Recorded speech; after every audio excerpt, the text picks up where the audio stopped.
Assalamualaikum. Mari kita simak tausiah dari Ustadz Rifki Jakfar Thalib tentang keajaiban zikir yang luar biasa. Assalamualaikum warahmatullahi wabarakatuh.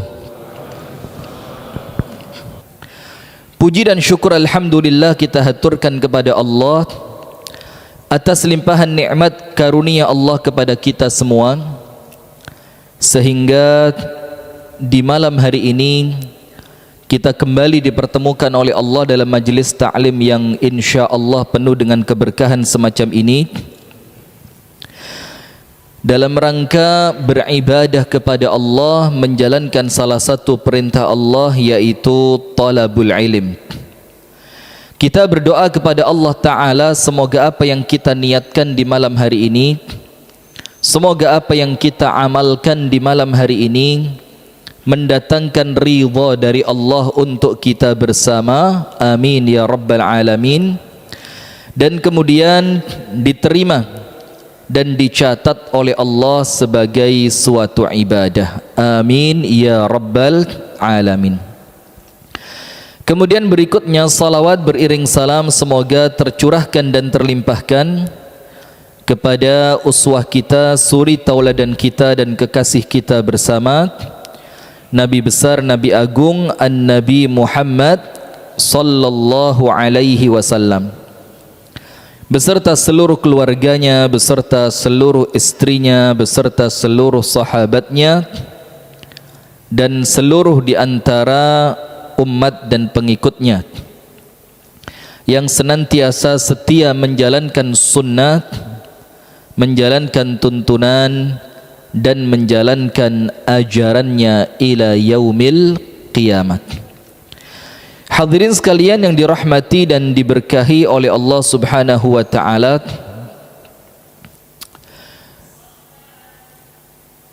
yang pertama, dalam keadaan Allah Subhanahu wa taala menjadikan syurga itu mahal, sebagaimana disebutkan di dalam hadis An-Nabi sallallahu alaihi wasallam, ala inna sil'atallahi ghaliyah, ketahuilah bahwa barang dagangan Allah, jadi kita dengan Allah ini semisal orang yang sedang bertransaksi jual beli. Anda punya apa, mau ditukarkan apa kepada Allah Subhanahu wa ta'ala. Jadi ma fish balas, tidak ada yang gratis, tidak ada. Jadi kita ini mau nuker apa dari yang kita punya untuk Allah, dan untuk apa Allah akan memberi, Allah akan menukarkan kepada kita apa. Maka Nabi SAW mengatakan, ala inna sil'atallah ghaliyah, sampai dibilang sama Nabi, sil'ah. Sil'ah itu barang dagangan. Ketahuilah bahwa barang dagangan Allah yang kamu akan membelinya dari Allah itu mahal. Lalu Rasulullah Muhammad sallallahu alaihi wasallam mengatakan, ala inna sil'atallah al-jannah. Apa itu barang dagangan Allah yang kalian akan membelinya dari Allah? Rasul katakan al-jannah, yaitu apa? Syurga. Berarti tidak bisa mau masuk syurga ketawa ketiwi, kemudian ngopi, kemudian arisan kanan, arisan kiri, aduh na'udzubillah, susah. Sampai dikatakan di dalam ayat Al-Quran, am hasibtum an tadkhulul jannah walamma ya'tikum mathalul ladzina khalau min qablikum massathumul ba'sa'u wadh-dharra'u wa zulzilu hatta yaqula ar-rasul walladzina amanu ma'ah mata nasrullah ala inna nasrallahi qarib. Jelas dalam ayat Al-Quran Allah itu dalam tanda kutip nantang kita supaya ndak petentang-petenteng, supaya ndak gaya tok, supaya ndak kemudian merasa pantas untuk masuk surga, supaya senantiasa kita itu sama Allah dipaksa untuk tawadhu. Seakan-akan begitu ya. Jadi bukan makna aslinya, tapi makna apa?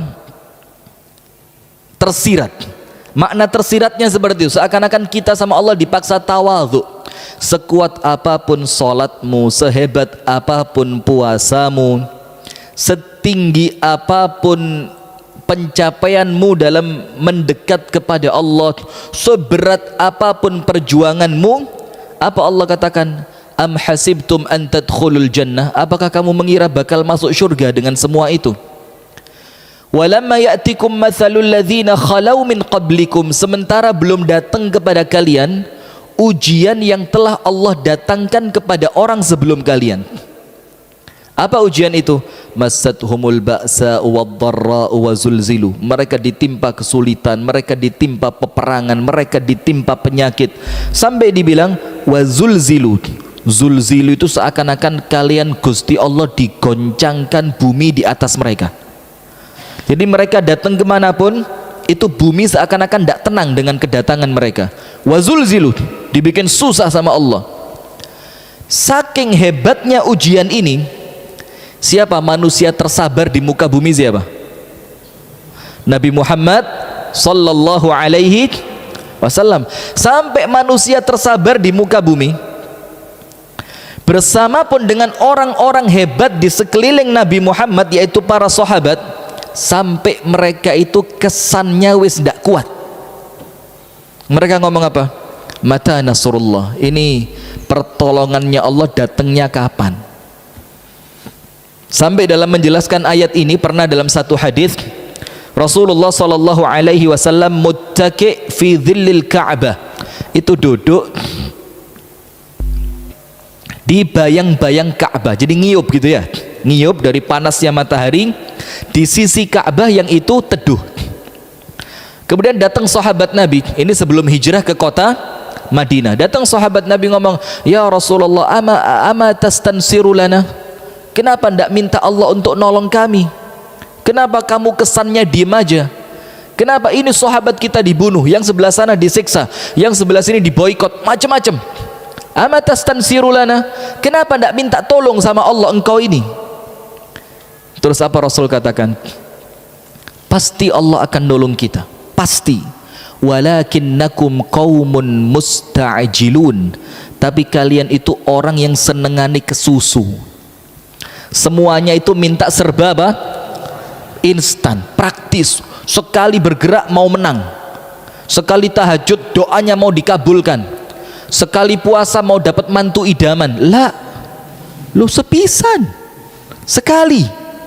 Dibanding dosa kita selama ini aja itu belum nutut buat busek, terus kok minta bonus? Ini ibadah kita ini buat menghapus dosa saja belum cukup, terus kok ternyata yang untuk nutup dosa saja belum cukup kita minta bonus.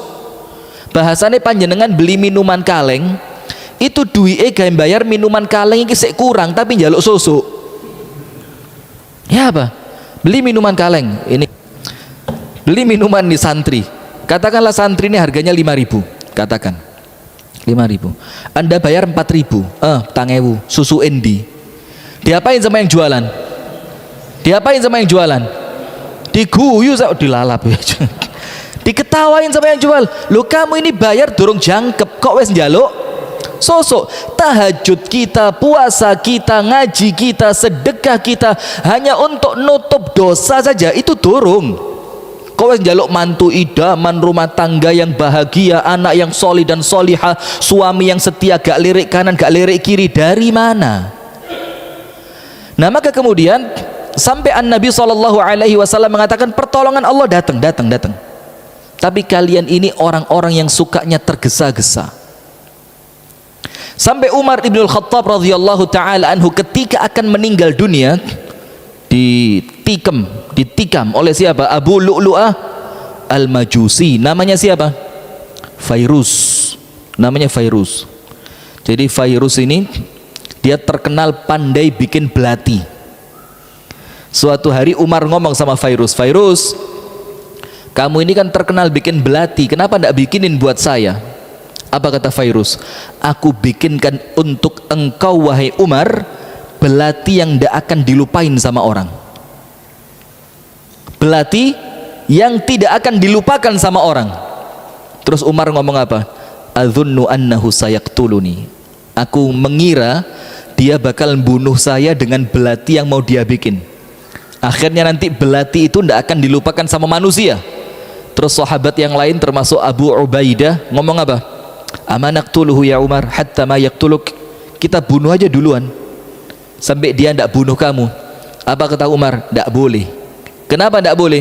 Jangan sampai orang itu dibunuh hanya gara-gara prasangka. Masya Allah. Sudah, akhirnya ditikam betulan. Di waktu sholat subuh dibawa pulang ke rumah, kasih minum sama dokter susu. Ternyata susunya keluar dari leher, keluar dari perut, keluar. Kata dokter, mana raka illa mayyit, kami tidak lihat kamu kecuali bentar lagi berangkat sudah. Terus mulai orang-orang itu masuk minta nasihat sama Umar, gantian orang masuk. Salah satu di antara mereka yang datang itu laki-laki masih muda. Di depannya Umar, puji-puji Umar, Masya Allah kamu ini begini, kamu begitu, di tanganmu banyak negara-negara terbuka untuk agama Islam, Masya Allah. Ketika laki-laki itu mau pulang, dia ngomong, kamu beruntung Umar, kamu dijamin surga sama Rasulullah, ibadahmu luar biasa, kamu ini orang dekatnya Rasulullah. Terus Umar bilang apa? Waihak, celaka kamu. Untuk Umar ini, kata Umar, kalau saja pahalanya sebanding dengan dosanya, itu sudah bagus. Subhanallah. Antum lihat, manusia sekelas siapa? Umar. Kalau saja pahalanya Umar itu nanti sebanding dengan dosa yang dilakukan Umar, itu sudah bagus, kata Umar. Lah terus kita ini diantara dua. Lek gak ibadai elek, apik tapi sombong. Diantara dua, lek gak elek, lele kan gak mungkin sombong ya. Kalau bagus dikit sombong. Nah, kita lanjutkan. Kemudian ketika Rasulullah duduk di bayang-bayang Ka'bah tadi, apa yang terjadi? Sahabat minta tolong supaya Allah nolong mereka. Rasul bilang, nabi-nabi zaman dulu itu ada yang digeraji jadi dua, ndak murtad. Ada yang ditamsil. Tamsil itu dipoto satu-satu itu, diamputasi, mutilasi. Allah ya Rabb. Dimutilasi, saya ngetes saja, dimutilasi sampai habis, dan itu tidak menjadikan mereka keluar dari agama Islam. Tapi kalian ini umat yang apa kata Rasulullah? Tergesa-gesa, mintanya serba yang praktis, serba yang instan. Sampai sekarang ini sampai keluar metode baca Quran 2 jam lancar. Ilmu nih sopo ini pak? 2 jam lancar itu loh. Ini orang cari bisnis saja ini. Dah ada ngaji 2 jam lancar, angkat tangan, mana yang lulus? Yang pernah ikut 2 jam lancar? Susah pak, tidak bisa. Nah sudah, kita lanjutkan. Sementara datang kepada orang-orang sebelum kalian, itu ujian yang sampai seakan-akan bumi itu goncang di atas mereka. Sampai Nabi Muhammad dan para sahabat yang sabar-sabar, itu ngomong apa? Ini pertolongannya Allah datangnya kapan? Lalu dijawab sama Allah, ala inna nasrallahi qarib. Ojo khawatir, pertolongan Allah itu sangat dekat. Nah sekarang begini, kalau kita baca ayat tadi, itu seakan-akan melebus surga itu angel betul. Betul tidak? Yang Rasul bilang dagangannya Allah mahal, ibadah kita tidak cukup buat bayar. Ada seorang laki-laki dari Bani Israel, ibadah mulai lahir procot sampai mati tidak pernah maksiat. Ketika masuk surga, Allah bilang kamu masuk surga karena rahmatku. Dia tidak terima, dibilang bal bi'amali ya Rabb, tapi aku masuk surga karena amalku ya Allah. Tahajud, duha, sedekah, puasa, ngaji, silaturahim, karena amalku. Allah bilang tidak, kalau karena amalmu itu yang kamu lakukan buat membayar nikmat separuh mata belum cukup. Buat membayar nikmat separuh mata. Maka Imam Nawawi itu mengatakan orang ibadah itu 3 bentuknya. Ini penting antum tulis. Orang ibadah itu bentuknya berapa? 3 dalam kitab Syarah Sahih Muslim. Yang pertama, ibadatul abid, ibadahnya budak. Ibadah karena takut kepada tuannya. Itu ibadahnya budak. Jadi dia ibadah sekedar takut ancaman neraka, wis ikut tok. Itu ibadatul abid. bagus, ya ndak apa-apa sih, ndak apa-apa. Yang kedua, ibadatut tujar, ibadahnya pedagang. Ibadah itu hitung-hitungan. Lek ngei 10.000 dilipat gandakan 10 tadi 100 lek tak kayak noping telu oleh telung ini ibadahnya apa? Tujar. Jadi sholat pun hitung-hitungan, sholat hitung-hitungan, sedekah hitung-hitungan, puasa hitung-hitungan, baca Quran. Oh saya tadi baca kul huwallahu ahad, satu hurufnya satu kebaikan, satu huwa 4, Allah 3, berarti 7. Bayangin ini ibadahnya apa? Tujar. Dan yang ketiga, ibadatul ahrar, ibadahnya orang merdeka. Apa itu?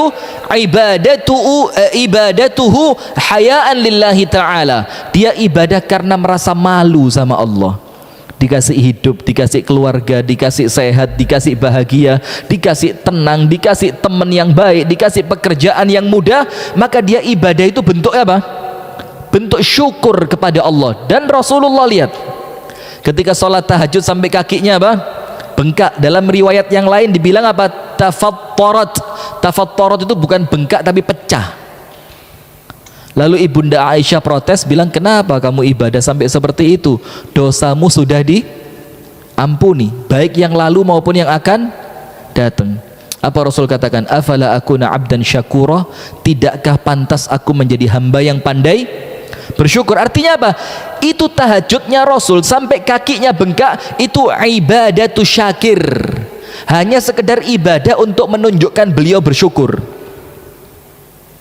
Belum ibadah menunjukkan beliau taat sama Allah, belum ibadah untuk menunjukkan beliau ingin dijauhkan dari neraka, belum ibadah yang menunjukkan beliau kepingin diselamatkan dari musibah, belum. Itu sekedar ibadatu syakir, ibadah karena rasa syukur. Tahajud sampai sikile abuh, ya Rabb. Nah, kalau kita lihat semua itu, surga ini angel betul, susah betul. Sampai 3 orang yang pertama kali masuk neraka, kita semuanya tahu kan hadisnya. Yang pertama orang yang mati syahid, yang kedua orang yang baca Qur'annya bagus, yang ketiga orang yang gemar sedekah. Ternyata 3 orang ahli ibadah luar biasa ini masuk nerakanya pertama. Ngalah-ngalahin Fir'aun, ngalah-ngalahin Abu Lahab. Awwalu man tusya'aru bihimun nar. Mereka itu orang yang pertama kali nyicipin panasnya api neraka. Kenapa Mujahid? Ternyata setelah Allah bangkitkan dia jihad bukan untuk Allah tapi supaya dibilang pemberani. Masalah niat. Kenapa ahli baca Al-Quran? Karena dia baca Quran bukan untuk Allah tapi supaya dibilang qari. Kenapa mutasaddiq? Supaya dia dibilang apa? Jawad, dermawan. Nah, kalau kita lihat semua ini Pak, surga itu angel betul. Tapi lihat di sisi yang lain, ada seorang perempuan ngasih minum seekor anjing masuk surga. Ada laki-laki lewat suatu jalan, di jalan itu ada ranting, kemudian ranting berduri itu sama laki-laki tadi diapain? Fa'akharaha 'anit tariq, dijauhkan dari jalan supaya orang jalannya lancar. Masuk mana? Masuk surga. Ada seorang laki-laki yang menyedekahkan 1 pohon kurma. Apa Rasul katakan? Allah gantikan untukmu kebun kurma di surga. Kok gampang men? Lah terus panjenengan milih yang angel apa yang gampang? Milih yang mana? Milih yang gampang. Nggak bisa masuk surga, angel, susah. Milih yang susah atau yang gampang? Nah sekarang begini Pak, karena rahman dan rahimnya Allah, karena kasih sayangnya Allah. Ini pertanyaan dulu, pertanyaan dulu. Kenapa sesekali surga itu terlihat susah betul untuk diraih, tapi di kesempatan yang lain kesannya mudah betul dapat surga? Kenapa? Apa? Enggak, kenapa? Ikhlas itu tidak menjawab pertanyaan. Jadi kenapa sesekali sama Allah surga itu digambarkan berat banget, sesekali cuma ngasih minum anjing masuk surga padahal dosa besar, sesekali minggirkan gangguan dari jalan masuk surga, sesekali sedekah kurma masuk surga. Kenapa? Sesekali berat, sesekali mudah.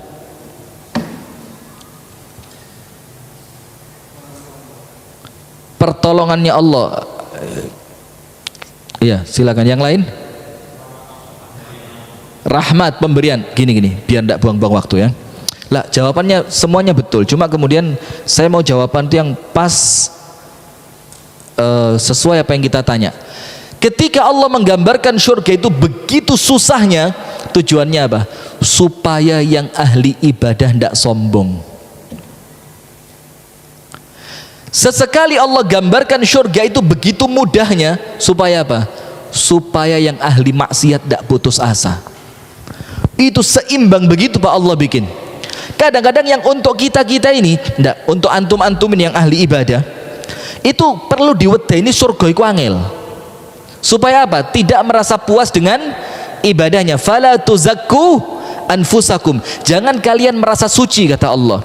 Tapi untuk sesekali, untuk orang yang terlanjur kakean dosa, Allah bilang apa? Qul ya ibadiyalladzina asrafu ala anfusihim la taqnatu min rahmatillah innallaha yaghfiru dzunuba jami'a. Sing wis dosane kenemenen akeh, bukan sekedar berdosa, melampaui batas dalam dosa. Apa Allah bilang? Jangan putus asa. Kenapa ya Allah aku tidak boleh putus asa? Innallaha yaghfiru dzunuba jami'a. Semua dosa sama Allah diampuni. Nah, maka sesekali dibikin susah biar tidak sombong, sesekali dibikin mudah biar yang merasa belum pantas itu tidak putus asa. Nah, sekarang begini, ibu-ibu masih dengerin saya? Dengerin apa, Bu?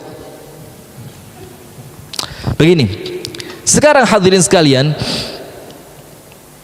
karena Rahman dan Rahimnya Allah, dan ini subhanallah hadirin, kalau antum mau mikir ya menyendiri 10 menit, seperempat jam malam gitu ya, sendirian, tidak ada orang, tidak tahu istri, tidak tahu anak, tidak tahu siapapun, tidak tahu orang tua, tidak tahu teman, sendiri aja, terus mikir bahwa rahmat Allah yang antum terima itu sangat-sangat luar biasa. Itu kemudian antum akan merasa kalau tidak ibadah itu isin, kalau tidak ibadah itu sampai apa? Sampai malu.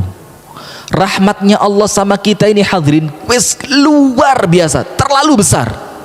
Allah kasih sama kita ini subhanallah, semua yang kita butuh Allah kasih. Antum tidak pernah doa kan, minta mata sama Allah, minta telinga sama Allah, minta oksigen untuk sehari ke depan, tidak pernah minta kan, sama Allah dikasih. Luar biasa. Nah, maka setelah kemudian karena Rahman dan Rahimnya Allah, maka Allah kasih untuk kita beberapa amalan yang amal itu ringan betul, tapi dari amal yang ringan ini Allah kasih buat kita hadiah surga. Amalannya ringan betul, tapi dengan amalan yang ringan ini Allah kasih hadiah apa? Allah kasih hadiah surga. Nah, di malam hari ini saya akan cerita secara khusus, kita fokuskan pada zikir. Pada apa? Zikir. Kita akan khususkan pada poin zikir. Begini hadirin sekalian, zikir ini, coba angkat tangan siapa di antara manusia yang tidak bisa zikir? Coba angkat tangan yang merasa dirinya tidak bisa zikir. Angkat tangan. Ibu-ibu bisa? Ibu-ibu zikirnya apa? Ghibah ya? Ibu-ibu zikirnya apa? Tidak ada orang tidak bisa zikir. Sampai dalam kitab Az-Zuhud punya Al-Imam Ibnul Mubarak, beliau itu pernah ketika pulang perang itu lewat padang pasir, ada tenda kecil betul, lampunya redup. Maka ketika Al-Imam Al-Hasan Al-Basri kepingin tahu siapa gerangan pemilik tenda kecil ini, ketika Al-Imam Al-Hasan Abdullah bin Al-Mubarak mendekati tenda itu, apa yang terjadi? Di dalamnya itu sebelum dia masuk terdengar seorang laki-laki yang lisannya tidak putus dari mengucapkan alhamdulillah sepanjang malam. Setelah masuk waktu pagi, Abdullah bin Al-Mubarak ini izin untuk masuk. Boleh tidak saya masuk? Kata penghuni tenda itu, ya silakan masuk. Gambarannya Abdullah bin Al-Mubarak, laki-laki ini zikirnya sepanjang malam itu hamdalah terus. Maka gambarannya apa? Ini orang kaya raya yang sedang kepingin miskin saja, kepingin nyoba ngerasa no ya apa jadi wong melarat gitu kan. Sekarang ada acara TV tuker nasib itu kan, yang orang kaya masuk rumahnya orang miskin masuknya rumah orang kaya, itu yang kesian yang miskin itu. Kalau yang kaya 3 hari di rumahnya orang miskin mulai balik sugih. Kalau orang miskin masuk rumahnya orang kaya 3 hari balik. Itu acara tidak masuk akal belas, dan panjenengan suka acara-acara begitu, seneng. Ternyata orang miskin masuk rumahnya orang kaya, nyetek lampu sewengi gak turu-turu, cetak. Dan itu untuk kita menarik, padahal tidak ada manfaat sama sekali. Nah, sudah dipikir oleh Abdullah bin Al-Mubarak, ini laki-laki mesti sogih luar biasa, hebat, top, fisiknya sempurna. Ketika dia masuk kaget, fa idza bi rajul maqtu'ul yadain maqtu'ur rijlain khafiful basar wa yasma' qalilan. Ternyata di dalam tenda tadi seorang laki-laki tangannya putus dua-duanya, kakinya putus dua-duanya, matanya lemah, telinganya lemah. Tambah kaget Abdullah bin Al-Mubarak ini. Terus sepanjang malam dia zikir alhamdulillah. Itu alhamdulillah untuk apa? Apakah untuk tangan yang putus? Apakah untuk kaki yang putus? Apakah untuk mata yang lemah? Apakah untuk telinga yang lemah? Kok alhamdulillah gak mandek sepanjang malam? Ternyata apa? Al-Imam Abdullah ibn Mubarak, atau saya lupa antara Abdullah bin Al-Mubarak atau Al-Hasan Al-Basri, tanya, kamu itu saya dengar sepanjang malam alhamdulillah tidak berhenti, saya kira kamu ini orang luar biasa hebatnya, badanmu sempurna, segala macam kamu punya, ternyata tendamu tidak ada isinya, cuma lilin kecil yang redup luar biasa, dan tanganmu putus dua-duanya, kakimu putus dua-duanya, matamu lemah, telingamu lemah. Wa ala ma tahmadullah ta'ala. Terus kamu mengucapkan alhamdulillah itu untuk apa?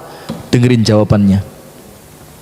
Ahmadullah tiwalal laili ashkuruhu ala an abqali lisanan adhkuruhu bih. Aku memuji Allah sepanjang malam, aku bersyukur kepada Allah sepanjang malam. Aku mensyukuri apa? Lisan yang Allah tetapkan untukku, yang dengan ini aku bisa zikir. Subhanallah, hanya disisakan lisan yang dengan lisan itu dia bisa zikir. Dia bersyukurnya luar biasa. Lalu dari cerita ini Al-Imam Al-Hasan Al-Basri atau Abdullah bin Al-Mubarak mikir, sehebat apa keutamaan zikir, sampai ketika orang ini mampunya hanya zikir, tapi dengan itu dia manfaatkan lisannya tidak berhenti untuk zikir, dan lisan yang bisa dipakai zikir ini dia syukuri sepanjang malam. Maka keterlaluan kalau kita ini tidak pernah zikir. Itulah kenapa hadirin, di setiap gerak-gerik kita mesti ono dungone, ya banda. Masuk masjid, keluar masjid, masuk kamar mandi, keluar kamar mandi, mau tidur, bangun tidur, mau makan, selesai makan, bahkan ngelilir ada doanya. Iya kan? Tahu enggak doanya? Allahumma turu maneh, la haula wala quwata illa. Sampai ngelilir ada doanya. Mendengar suara kokokan ayam ada doanya. Mendengar orang lain diuji dengan ujian berat ada doanya. Pakai baju baru ada doanya. Melepas baju ada doanya. Melihat bulan baru ada doanya. Melihat istri tidak pakai baru, ketika manten baru dulu ada doanya tidak? Pegang ubun-ubunnya kemudian didoain kan? Kenapa semuanya dibikin ada doanya? Allah maksa kita supaya lisan kita tidak putus dari zikir.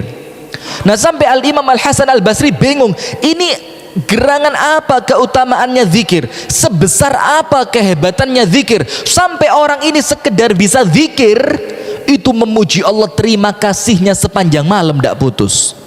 Nah, itu yang mau kita ceritain sekarang.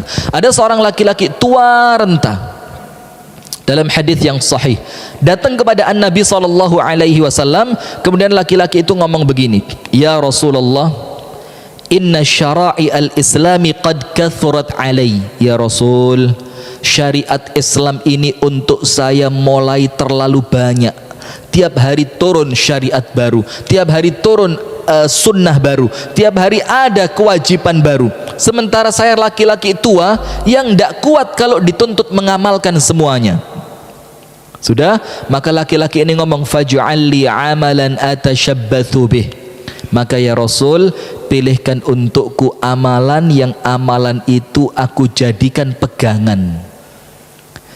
Dalam riwayat yang lain dikatakan yang dengan amalan itu akan menutup kekurangan amal lain yang tidak mampu saya amalkan. Jawabannya Rasul singkat, padat, jelas, aplikatif. Maka jadi orang itu mbok yo sing solutif. Ngerti solutif?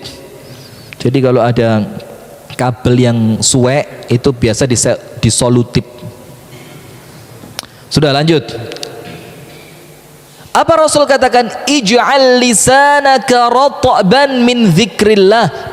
Laki-laki tua, jadikan lisanmu tidak pernah putus dari zikir. Dan amalan zikir ini menjadikan apa? Orang itu mampu dan pahalanya besar dan menutup amal lain yang tidak mampu dia amalkan. Nah, sekarang saya bacakan satu hadis yang hadis ini merupakan hadis yang sahih. Disebutkan di sini, kita baca ba'dal adzan insyaallah.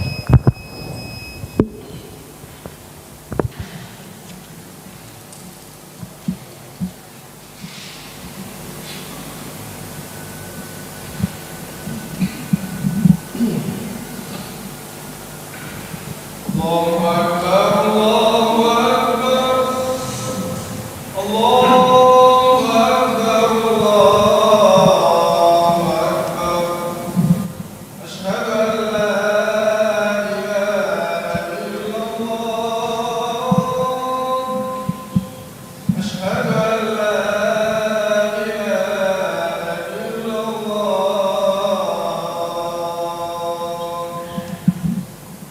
Asyhadu anna Muhammadar Rasulullah.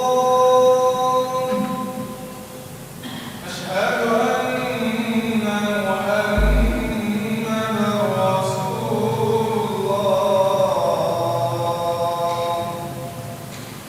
Hayya 'alas salat. Hayya 'alas salat.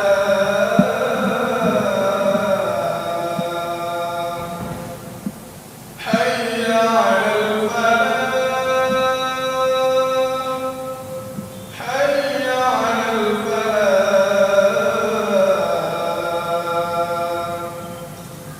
Allahu Akbar, Allahu Akbar.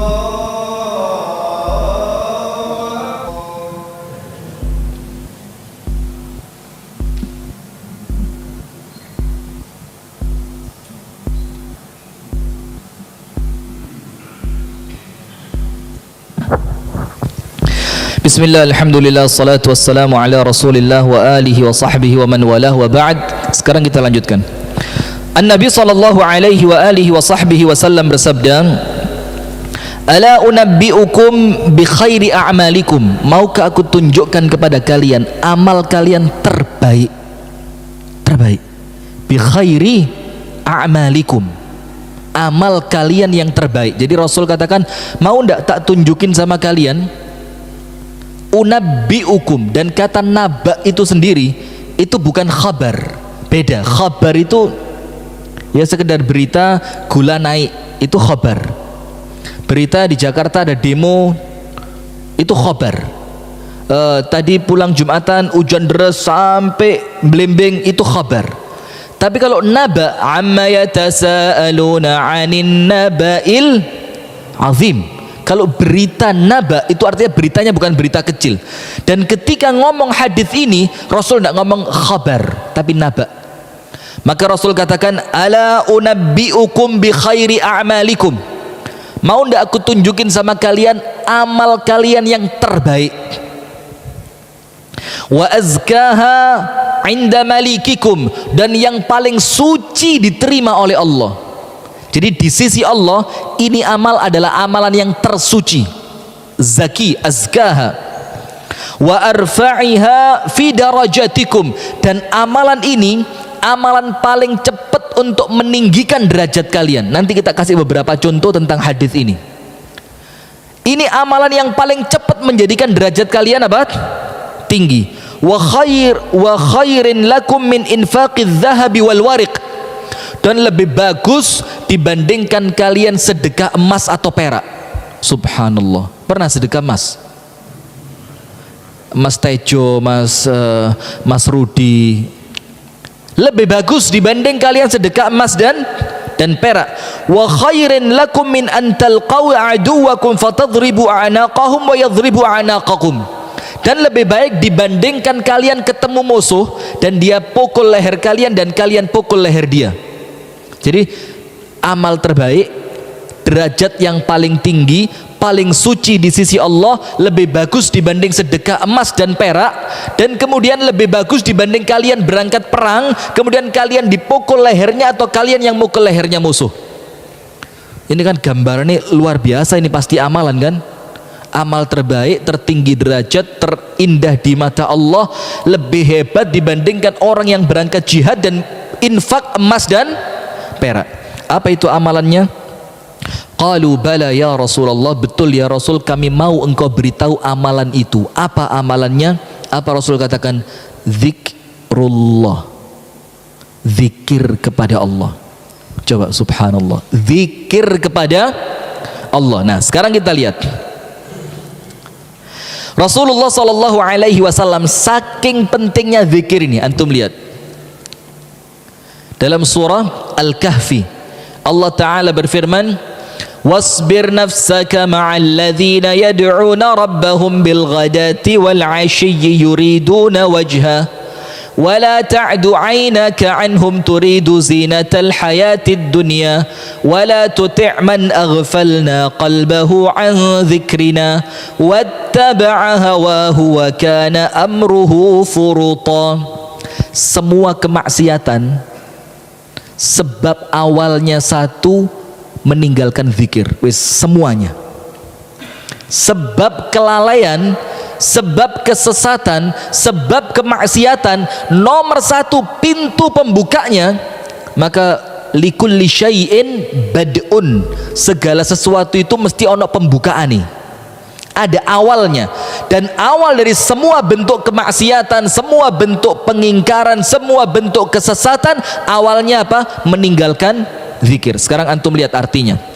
Bersabarlah dirimu wahai Muhammad bersama orang-orang yang senantiasa zikir kepada Allah di waktu pagi dan petang.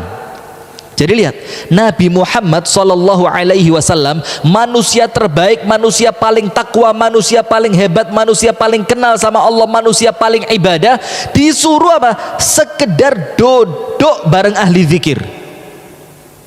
Ini merupakan keutamaan zikir yang luar biasa. Sampai ahli zikir itu Nabi Muhammad suruh duduk bareng mereka. Wasbir nafsaka ma'al ladzina yad'una rabbahum bil ghadati wal 'ashyi yuriduna wajha. Yang kedua, wala ta'du 'ainaka anhum, dan jangan kamu palingkan matamu dari mereka. Faham enggak? Jadi bukan sekedar, bukan melengos enggak. Tapi apa? Sekedar memalingkan mata kita dari mereka. Jadi mereka di depan sana, kita noleh sana, itu sama Allah enggak boleh. Wala ta'du 'ainaka anhum. Kenapa? Turidu zina, karena kepingin mendapatkan perhiasan dunia. Maka dikatakan orang yang lalai dari zikir itu biasa hatinya hubbud dunia, pasti, tak mungkin tak. Karena Allah katakan di sini apa? Allah katakan wala ta'du 'ainaka anhum, jangan kau palingkan matamu dari mereka, turidu zinatal hayatid dunia, karena kepingin dunia. Kemudian Allah bilang apa? Wala tuti' man aghfalna qalbahu an dzikrina, dan jangan kamu ikuti, kamu taati, kamu temani, kamu duduk bareng mereka. Jangan. Siapa itu? Man aghfalna qalbahu an dzikrina, orang yang hatinya kami bikin lalai dari zikir kepada kami. Ingat, antum tahu Al-Quran kan? Al-Quran mushaf ini. Ada orang kan tidak bisa baca Quran, bukan tidak ngerti abata saja hakhonda, tapi apa? Tidak mau menyempatkan diri baca Quran. Ada enggak? Ada. Bahkan mohon maaf, ada di antara kita, tidak usah angkat tangan, tidak usah, yang wis gak ngaji blas saulan. Tidak usah angkat tangan, tidak usah. Kelihatan kok, dari muka itu kelihatan, biasanya kelihatan. Saulan gak ngaji blas, ada. Dan mohon maaf, bukan Anda tidak mau ngaji, tapi Quran tidak mau Anda baca. Quran itu yang tidak mau Anda baca, karena Quran itu ngerti kemuliaanku akan aku berikan kepada siapa. Itu Quran pele-pele, Pak. Maka ketika Anda tidak mampu meluangkan waktu untuk baca Al-Quran, bukan Anda yang tidak mau baca, Quran tidak mau Anda baca, tidak mau. Sama dengan zikir. Orang yang Allah karuniakan lisannya untuk pandai zikir, itu orang pilihan. Orang pilihan. Tidak semua orang lisannya itu oleh Allah diindahkan dengan zikrullah. Tidak semua orang loh. Ada orang itu, Pak, lisannya dibikin kotor dengan na'udzubillah, kalimat-kalimat misuh-misuh itu, na'udzubillah. Dan sekarang hati-hati, serius saya ngomong ini, serius saya ngomong, itu mulai ada gerakan-gerakan untuk menggeser nilai-nilai keislaman dari Indonesia melalui tayangan YouTube, melalui tayangan televisi, melalui semuanya. Bahkan sekarang, Pak, ada YouTube itu yang dari awal sampai akhir itu podcast 2 orang, itu tengah-tengahnya podcast minum anggur merah. Di masyarakat mayoritas muslim yang kita yakin khamr itu hukumnya apa? Haram. Podcast minum anggur merah. Dan ada yang podcast sambil tidak pakai BH dan ngomong. Na'udzubillah, ini negara muslim, bukan negara Islam, negaranya umat Islam mayoritas. Itu ada gerakan untuk menyingkirkan nilai keislaman. Nanti lama-lama seakan-akan yang seperti itu biasa gitu loh. Padahal mengingkari kemungkaran yang paling ringan dengan apa? Hati. Jadi sekarang panjenengan itu digiring untuk seakan-akan yang munkar itu tidak bisa dilihat munkar oleh hati Anda. Oh itu ya apa itu? Podcast kok sambil meso-meso? Biasa loh. Anda akan digiring begitu nanti. Jadi seakan-akan mendengarkan kalimat-kalimat kotor itu bukan dosa lagi. Seakan-akan apa? Biasa. Dan masyarakat kita sekarang, Pak, na'udzubillah, kasar betul, kasar. Kenapa? Faktornya tidak pernah zikir, hatinya tidak dilembutkan dengan zikir. Anda tahu ketika rame-ramenya corona kemarin, kan kampung-kampung pada ditutup kan, dikasih portal, tidak boleh masuk. Tulisannya apa? Kasar banget. Mekso melbu ajur. Seakan-akan kita kehilangan kalimat-kalimat yang sopan sudah. Serius ini, betul tidak? Coba di kampung panjenengan tulisannya apa? Masya Allah, gini. Jombang kota santri luar biasa. Assalamualaikum, pantas kalau Jombang. Kalau di tempat-tempat kami sana itu tulisannya kasar-kasar. Dan Anda tahu, Pak, sebab apa? Kita tidak mengindahkan lisan kita untuk zikir. Akhirnya setan memanfaatkan lisan ini untuk dikotori dengan kalimat kotor. Maka bukan panjenengan yang tidak bisa zikir, tapi zikir itu merasa tidak pantas untuk diucapkan oleh sampean, maka zikir enggan dari sampean. Maka seperti itu. Nah, sampai kemudian ini saya belum masuk ke materi, ini baru muqaddimahnya. Iya, serius. Sampai kemudian hadirin, apa Allah katakan dalam Al-Quran? Wala takunu kalladzina nasullaha fa'ansahum anfusahum. Janganlah kalian menjadi orang yang lupa kepada Allah, akhirnya Allah bikin mereka lupa pada dirinya sendiri. Tidak tahu kebaikan buat dirinya, awalnya karena lupa apa? Lupa zikir. Maka tidak boleh diremehkan. Nah, sekarang kita lanjutkan ayatnya. Dan jangan kamu ikuti man aghfalna qalbahu an dzikrina, orang-orang yang hatinya kami bikin lalai dari mengingat kami. Jadi bukan Anda yang tidak mau, Allah bikin hati Anda itu tidak bisa dipakai zikir. Kenapa? Tidak pantas. Tempat yang kotor tidak pantas dimasukin air bersih, ngerusui banyu nih. Maka kalau Anda mau nuang air yang bersih, Anda akan cari tempat yang apa? Tempat yang bersih, supaya air yang masuk itu betul-betul kelihatan apa? Bersih. Anda tidak mau sia-sia kan? Nah, sudah. Wala tuti' man aghfalna qalbahu an dzikrina. Kalau sudah lupa zikir, apa yang terjadi? 2. Fattaba'a hawahu, akhirnya menjadi budak hawa nafsu. Wa kana amruhu furuta, dan urusannya pasti melampaui batas. Karena awalnya lupa apa? Zikir. Sampai saking pentingnya zikir, Rasul itu ketika senang sama salah seorang sahabat yang bernama Mu'ad bin Jabal, itu Rasul bilang apa? Ya Mu'ad, inni uhibbuk. Mu'ad, aku cinta betul sama kamu, kata Rasul. Dan Anda bayangkan begitu bahagianya Mu'adz ini ya. Karena apa? Rasul ngomong bahwa Rasul cinta sama dia. Allahu Akbar. Coba, ya Mu'adz, inni uhibbuk. Terus kalau Rasul cinta sama seseorang, pasti orang itu sama Rasul dikasih hadiah. Apa hadiahnya? Dikasih nasihat, yang nasihat ini bukan cuma untuk Mu'adz tapi untuk kita semua. Apa nasihatnya? Fala tad'anna dubura kulli salatin an taqul, maka jangan sampai kamu tinggalkan sekalipun setelah kamu selesai salat untuk kamu baca Allahumma a'inni ala dzikrika wa syukrika wa husni ibadatika. Ya Allah, a'inni, tolonglah aku ya Rabb, ala dzikrika, untuk jadi orang yang terus lisannya zikir. Masya Allah, indah banget ini kalau lisan tidak pernah berhenti dari zikir. Wa syukrika, dan tolonglah aku untuk terus jadi hambamu yang pintar mensyukuri nikmat. Wa husni ibadatika, dan tolonglah aku untuk menjadi hambamu yang ibadahnya itu baik. Ini saking pentingnya apa? Zikir. Nah sekarang Anda kumpulkan beberapa zikir-zikir yang dahsyat luar biasa. Nomor satu dan nomor dua, ini zikir ba'da sholat. Nomor satu dan nomor dua. Yang pertama apa?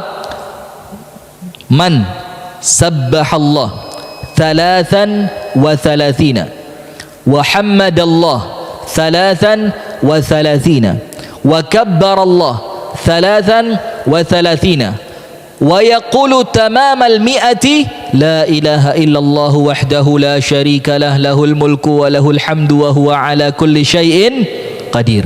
Barang siapa bertasbih 33 kali setiap selesai sholat, kemudian bertahmid 33 kali, bertakbir 33 kali, berapa berarti? 99. Dan dilengkapkan 100 dengan ucapan apa? La ilaha illallah wahdahu la syarikalah lahul mulku wa lahul hamdu wa huwa ala kulli syai'in qadir. Dari hadis Anas bin Malik riwayat Imam Muslim. Apa yang dia dapatkan? Huttat khatayahu wa in kanat mithla zabadil bahr. Allah ampuni semua dosanya dia sebelum sholat, walaupun dosa itu sebanyak buih di lautan. Subhanallah. Apa zikirnya? Subhanallah berapa? Alhamdulillah, Allahu Akbar, ditutup 100 dengan apa? La ilaha illallah wahdahu la syarika lah lahul mulku wa lahul hamdu wa ala kulli syai'in qadir. Dapat apa dia? Ampunan dari semua dosanya dia sebelum sholat, walaupun dosa itu sebanyak apa? Ya Rob, dongo mari sholat kok pelencing metu. Kan duwe dosa ta? Bu, enggak punya dosa, Bu. Jangan sama orang lain, sama suami kebek kok. Yang kedua, ayat kursi. Sama hadis Anas bin Malik, riwayat Imam Muslim juga. Apa Rasul katakan? Man qara'a ayatal kursi dubura kulli salatin lam yamna'hu min dukhulil jannati illal maut. Barang siapa membaca ayat kursi, apal mboten? Allahu la ilaha illa huwal hayyul qayyum la ta'khudhuhu sinatun wa la naum, dan seterusnya. Baca ayat kursi setiap selesai sholat fardu. Apa Rasul katakan? Tidak ada yang menghalangi dia untuk masuk surga kecuali belum datangnya kematian. Artinya apa? Kalau orangnya mati, wes tidak ada lagi penghalang untuk dia masuk surga. Apa amalannya? Baca ayat kursi setiap selesai sholat fardu. Zikir ketiga, ini untuk ibu-ibu khusus dan untuk bapak-bapak secara umum, tapi lebih pentingnya untuk siapa? Perempuan. Ada perempuan di belakang? Oh banyak bebek. Begini ibu-ibu, zikirnya tasbih, tahmid, takbir Tapi kalau setiap selesai sholat 33, tapi kalau ini 33, 34. Tasbihnya 33, tahmidnya 33, takbirnya berapa? 34. Apa keutamaannya? Dan dibacanya kapan? Ini hadis Rasul nasihatkan kepada putri Rasulullah yang tercinta. Siapa putrinya Nabi yang paling dicintai? Siti Fatimah. Jadi Siti Fatimah itu pernah ketika Nabi Muhammad mau meninggal dunia, itu nangis kemudian senyum. Ibunda Aisyah lihat dari jauh. Karena mohon maaf jangan salah paham, yang merawat Rasul menjelang kematian itu bukan Ibunda Aisyah tapi Siti Fatimah. Yang ngelap keringetnya, yang ngambilin apa yang Rasul pengen diambilin itu Siti Fatimah. Maka ketika semakin parah penyakitnya Rasulullah untuk meninggal dunia, itu Fatimah dibisiki. Dibisiki yang pertama nangis gerung-gerung. Ketika dia sedang menangis dipanggil lagi sama Rasul, sini Fatimah, dibisiki lagi. Kemudian tersenyum dan tertawa. Ibunda Aisyah kepo dalam tanda kutip, pengen tahu opo Fatimah ini. Dan antara Ibunda Aisyah dan Siti Fatimah tua mana? Lebih berumur Siti Fatimah. Jadi putrinya Rasul lebih berumur dibanding istrinya Rasul. Masya Allah ya. Panjenengan kalau bisa monggo bismillah. Nah sudah. Setelah Rasulullah wafat, ditanyakan sama Siti Fatimah, Fatimah sebelum Nabi meninggal kamu dibisiki dan kamu nangis, kemudian dibisiki lagi terus tersenyum dan tertawa. Apa itu bisikannya apa? Dibilang Rasul mengatakan sebentar lagi Rasul mau meninggal. Nangis tidak kuat. Coba jangankan Rasul, kita bapak kita saja ngomong, nak 3 menit engkas aku mati. Ya apa kira-kira? Takon, sik Pak aja dhisik, sertifikat disimpen di endi? Ya apa? Nangis Siti Fatimah. Kemudian setelah itu kamu dibisikin dan kamu tersenyum dan tertawa. Apa sebabnya? Rasul mengatakan, aku adalah keluarganya Rasul yang pertama kali bakal nyusul Rasulullah. Maka Siti Fatimah meninggal percis 6 bulan setelah Rasulullah meninggal. Dan itu membahagiakan. Kenapa? Bakal kembali ketemu dengan siapa? Rasulullah. Maka itulah salah satu dalil dari para ulama, kalau arwahnya orang baik di kuburan bakal ketemu. Arwahnya orang baik di kuburan bakal ketemu. Dibilang sebentar lagi kamu mati malah seneng. Coba kalau panjenengan bapaknya mau meninggal, dibisi, nak aku mariki mati. Ojo Pak, tapi kau nyusul pertama kali, yo tambah ojo mana Pak. Ruwetnya kita begitu. Nah sudah. Ini wasiat diberikan kepada Siti Fatimah ketika apa? Siti Fatimah itu merasa capek kerja. Putrinya Nabi, tidak punya pembantu. Tahu roha? Roha itu gilingan gandum yang terbuat dari 2 batu tebal. Itu diputer untuk giling gandum jadi tepung. Dan itu berat. Itu Siti Fatimah tiap hari. Ngerawat kudanya Ali bin Abi Thalib. Membersihkan rumah, masak semuanya. Sampai kulitnya kasar, mau ngomong sama Rasul minta pembantu karena tadi pagi dapat berita Rasul dapat pembantu, dapat budak.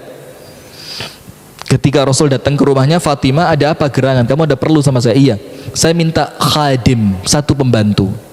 Apa Rasul katakan? Aku kasih buat kamu yang lebih baik dari pembantu. Itu orang tua yang baik begitu kan?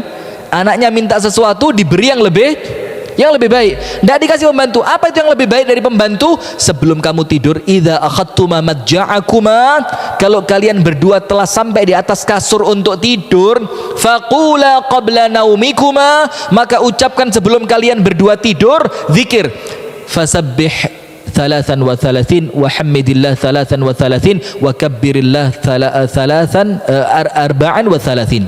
Zikirlah Subhanallah 33, Alhamdulillah 33, Allahu Akbar 34. Apa Rasul katakan? Untuk orang yang zikir ini sebelum tidur, apa yang dia dapatkan? Itu lebih baik untuknya dibandingkan mendapat seorang pembantu. Artinya apa? Pekerjaan rumah insya Allah ringan dan mudah. Itu zikir yang ketiga. Zikir yang keempat, ringan. Kita kasih yang ringan-ringan supaya bisa diamalkan, nggih. Tapi yang mana? Jangan cuma didengar tapi diapain? Diamalkan. Ringan.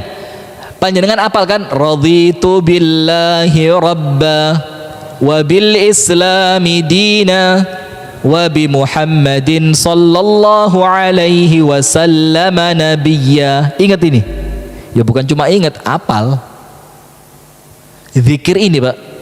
Man qalaha hina yusbiha thalathan wa hina yumsiya thalathan, barang siapa membaca raditu billahi rabba wa bil islami dina wa bi Muhammadin sallallahu alaihi wasallam nabiyya, pagi hari 3 kali, sore hari 3 kali, apa yang dia dapatkan?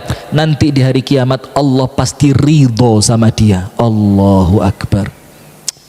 Zikir kayak gini sampai tinggal. Ringan atau berat? Ringan atau berat? Nemen ringannya. Bahkan boleh dilakukan sambil nyetir, boleh dilakukan sambil goreng tempe, boleh dilakukan sambil nunggu cucian, boleh dilakukan sambil setrika. Boleh enggak, Bu? Boleh enggak? Boleh.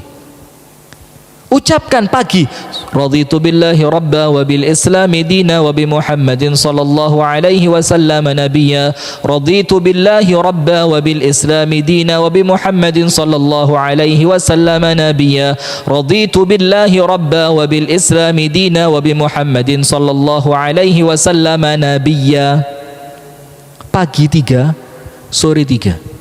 Nanti kalau panjenengan meninggal dunia, bangkit di hari kiamat dalam keadaan Allah ridho sama panjenengan.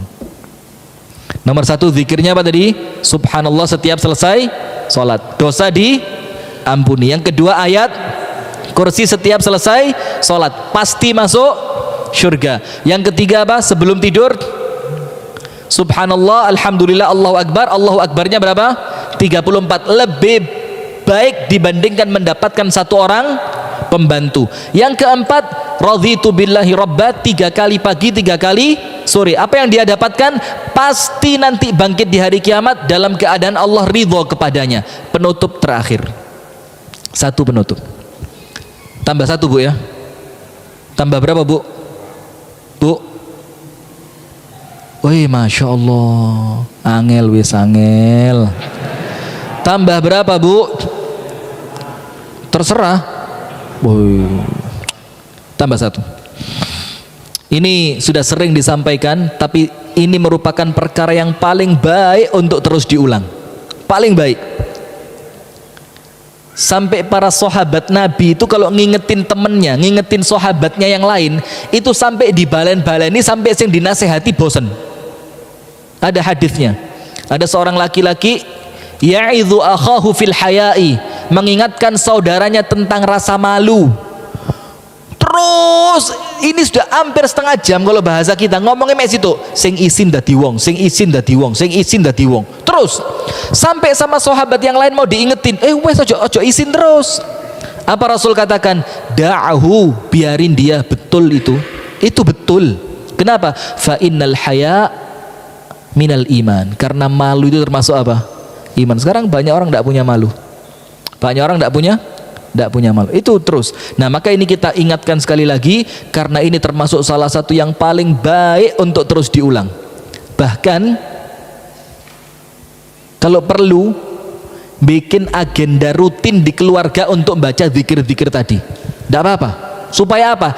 Cek iso melbu syurga bareng-bareng. Sayyidul istighfar. Tahu Sayyidul istighfar? Itulah kenapa saya sampai sama teman-teman itu dicireni. Pokoknya Ustadz Rifki ceramah pembukaannya mesti Sayyidul istighfar, asbahna atau amsayna, kemudian Allahumma inni as'aluka ilman nafi'ah. Saya baca itu terus untuk apa?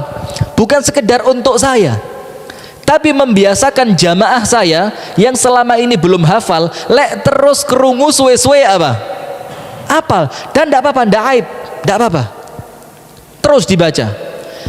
Ini normalnya pagi 1, sore 1, tapi diperbanyak tambah bagus. Sayyidul istighfar. Apa itu? Allahumma anta rabbi, la ilaha illa anta khalaqtani, wa ana abduka, wa ana ala ahdika wa wa'dika mastata'tu a'udzu bika min syarri ma sana'tu abu'u laka bi ni'matika 'alayya wa abu'u bi dhanbi faghfirli fa innahu la yaghfiru dzunuba illa anta. Apa Rasul katakan? Man qalaha hina yusbiha muqinan biha thumma yamutu qabla an yumsiya fahuwa min ahlil jannah. Barang siapa membacanya di waktu pagi, ngerti isi dan faham kandungannya, yakin kandungannya, apa yang dia dapatkan, kemudian dia mati sebelum sore, pasti masuk surga. Enteng atau berat? Enteng atau berat? Dan berikutnya Rasul katakan, waman qalaha hina yumsiya muqinan biha thumma yamut qabla an yusbiha fahuwa min ahlil jannah. Barang siapa bacanya sore kemudian mati sebelum pagi, maka pasti dia jadi penghuni surga. Maka sekarang yang kita sampaikan berapa zikir? 5. Yang paling penting salah satunya sayyidul istighfar. Karena kita itu meninggalkan diantara dua waktu ini, lega isu ya sore, lega awan ya bengi, kan begitu. Maka dicegat, isu diwoco, sore diwoco. Bahkan kalau perlu kita punya orang tua yang sakit, tidak bisa bangun, itu ditalkin di telinganya sayyidul istighfar setiap pagi sama sore. Boleh Ustadz? Boleh. Untuk ngajarin dia supaya dia baca, supaya dia istiqomah. Karena kalau dia nanti mati dan dia selesai membaca itu, tempatnya di mana?